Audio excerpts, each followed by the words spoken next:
वंशवाद की राजनीति को लेकर कांग्रेस पर पिछले कई दशकों से सवाल उठते आए हैं। बीजेपी और खुद प्रधानमंत्री नरेंद्र मोदी तमाम चुनावी जनसभाओं में इसका जिक्र करते हैं और कांग्रेस को एक परिवार की पार्टी बताते हैं। हालांकि हर चुनाव में ऐसे भी आंकड़े सामने आते हैं जो बीजेपी के अंदर फैल रहे वंशवाद से पर्दा उठाने का काम करते हैं।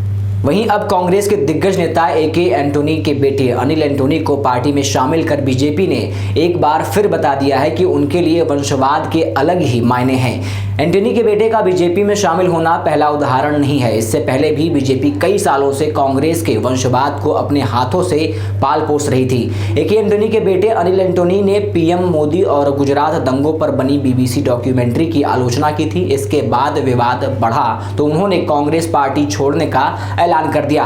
हालांकि तब ये बात सामने नहीं आई थी कि वो बीजेपी ज्वाइन करने जा रहे हैं। जनवरी में अपने इस्तीफे के बाद अब अनिल एंटोनी ने बीजेपी का दामन थामा। उन्होंने पार्टी ज्वाइन करते हुए परिवारवाद का भी जिक्र कर दिया। उन्होंने कहा कि कई लोग ये सोचते हैं कि उनका धर्म एक परिवार के लिए काम करने का है, लेकिन मेरा धर्म देश के लिए काम करना है। अब अनिल एंटोनी को केरल बीजेपी में बड़ी जगह मिलना तय माना जा रहा है। अनिल एंटोनी का बीजेपी ने खुले हाथों से स्वागत किया और इसका खूब प्रचार भी हुआ, लेकिन इससे ये साफ हो गया है कि कैसी बीजेपी में लगातार कांग्रेस का वंशवाद फल फूल रहा है। ऐसे में हम इसलिए कह रहे हैं क्योंकि एंटोनी से पहले कांग्रेस के राजनीतिक परिवार से कई नेता बीजेपी में शामिल हुए और आज कई अहम पदों पर भी बैठे हैं। कांग्रेस के दिग्गज नेताओं में से रहे माधवराव सिंधिया के बेटे ज्योतिरादित्य सिंधिया कांग्रेस में कई सालों तक रहे। पिता की मौत के बाद सिंधिया ने उनकी विरासत को संभाला और कांग्रेस में कई अहम पदों पर रहे।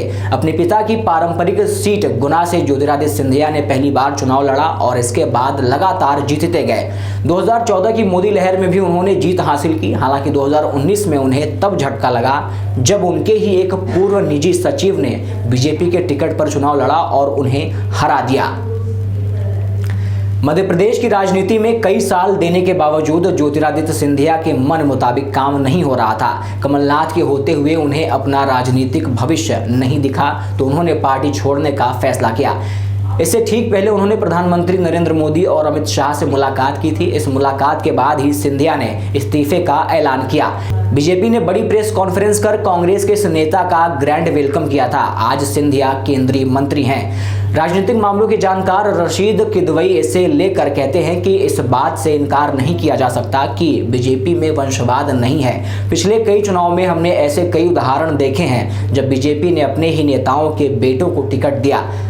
अपने स्थापना दिवस के मौके पर अनिल एंटोनी को पार्टी में लेकर बीजेपी ने यही साबित किया है कि वो वंशवाद से तौबा नहीं करते हैं। इसके लिए बीजेपी और प्रधानमंत्री मोदी ने अपनी ही एक परिभाषा बना ली है। वो कहते हैं कि बीजेपी में वंशवाद कांग्रेस जैसा नहीं है। यहाँ किसी भी पद पर कोई भी अपना दावा नहीं कर सकता।